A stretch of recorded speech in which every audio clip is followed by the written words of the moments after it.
Greetings and welcome to this edition of Positronic.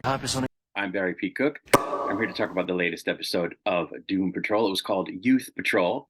And as it starts, it would seem that Larry is meditating, but after having some weird, vision type flashes in his mind, he goes out searching for Keeg. We find Rita still unconscious. And at the same time, Jane partakes in some wacky tobacco while listening to music.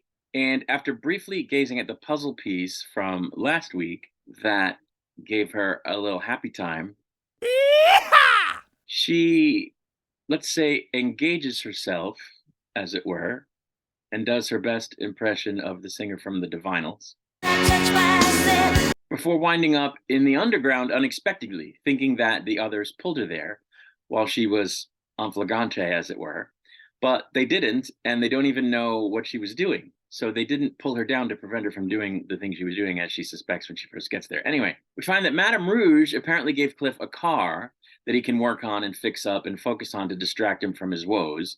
And as he's farting around with it, Willoughby just shows up in it, just pops into the back seat of the car from nowhere and starts going on about Immortus. Meanwhile, Rita wakes up and seems to be aging. We find Larry in the woods looking for Keeg and continuing to have weird flashbacks before passing out. Back at the mansion, Willoughby meets with Rita, Cliff, Jane, and Victor to talk about Immortus, who apparently is a god that had some of his chunks of himself carved off at some point, one of which became the necklace that the chief used to give himself his longevity, and shards of which were also used to make Robot Man, Jane, Rita, and presumably Larry possible, when I guess they should have been dead or whatever, which apparently explains why Jane and up to now Rita hadn't aged. We don't really know whether or not Larry's aged, and Cliff's brain has probably aged, but not in a way. Well, Cliff's brain may have aged, but we wouldn't know. It's encased in his head, without the benefit of the shard. Anyway,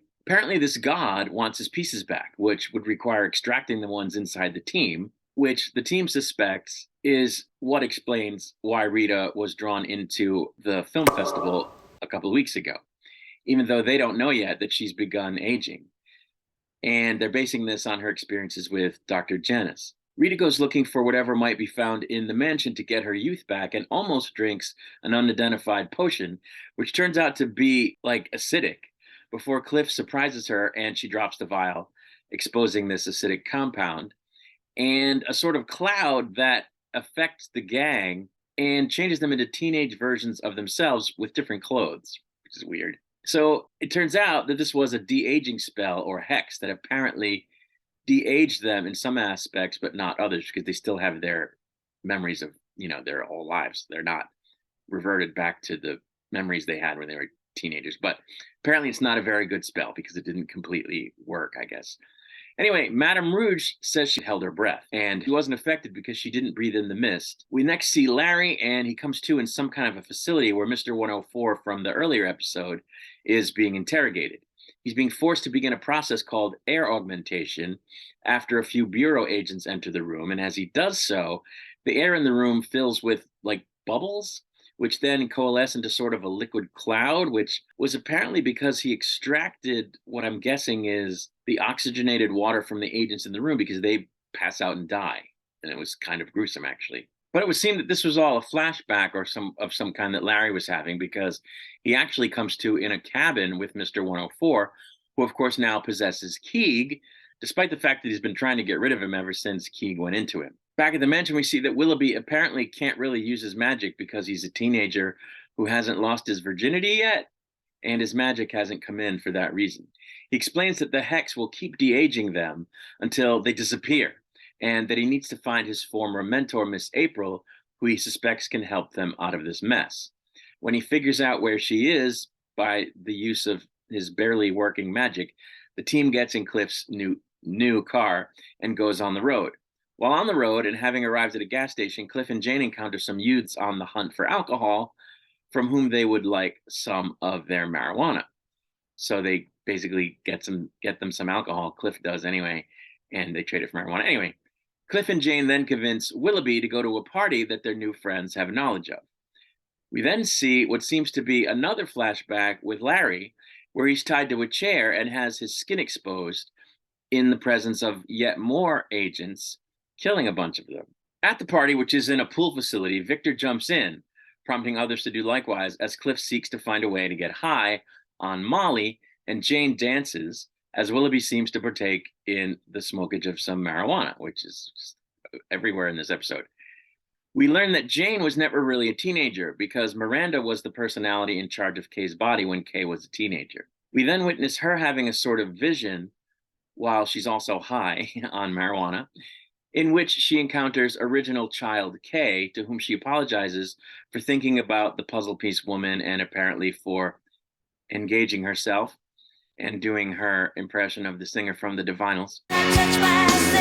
Because the body doesn't belong to her, it belongs to Kay, but Kay tells her that she does, in fact, have some agency over the body. In the next moment, we see both she and Willoughby de-age yet again to really young kids, and soon find out that the same thing happened to Rita and apparently Cliff's brain. We learn that Rouge was in fact affected by the spell, but that when she saw what it turned her into, she used her ability to change herself back into her adult form. When Rouge goes into detail about why her teenage years were so hard, Rita confesses that she misses her friendship with Rouge from before, but that she could never get her friend back because Rouge hurt her. And Rouge makes a very tearful apology and says that she misses Rita too. At which point we see her finally take on her teenage appearance as she and Rita share a hug. Yay! And this was a really cool scene. Michelle Rodriguez just knocked it out of the park in this scene. And, you know, you really can feel that she totally regrets the state of her relationship with Rita and that she really feels badly about the bad things that she's done or, you know, the harmful things that she's done, and that she really, really just wants to be forgiven. And I think it was great that the writers went there and, you know, put this moment in front of us where she really just puts it all on the table for Rita and says, you know, I just please forgive me. And I thought it was cool. And, you know, the hug seems to signify that Rita might be open to coming around to forgiving her and being friends with her again, which I really want to see. So I thought this moment was really cool. Back at the party, as I said, Cliff has apparently also de-aged, but only mentally because, of course, his body is a robot, and now has a squeaky voice, which doesn't make any sense. But anyway, we see that Vic has also regressed in age and goes to visit his brother. It turns out, we find out next, that Mr. 104 is on an implosion course, the conclusion of which will result in his body causing a mass extinction event. But it's an event that he can stop if he returns the pieces of Immortus to Immortus, because I guess Immortus will help him not be that. Mr. 104 and Larry then reach an accord wherein they resolve to find a way to stop what's going on without Mr. 104 having to fulfill his pledge, at which point Keeg goes back into Larry, and Larry is then involuntarily sent through a portal into which Mr. 104 follows him. Back at the pool, as Willoughby and Jane are leaving, Willoughby is visited by Bunbury, who blows a sort of powder on him, similar to the one that came out of the broken vial, and restores him to the way he was. But Jane, who is also there, de-ages back even further to baby form, from which Bunbury then extracts the Immortus fragment that she was in possession of. And that's where the episode ends. So I like this episode. I was a little disappointed that it didn't pick up where the previous episode left off, with Space Case and Dorothy arriving at the mansion and sort of bringing them back into the fold. I really thought that was going to happen this week. So apparently it's not going to, it's not going to happen until at least next week. So I was kind of thrown by that.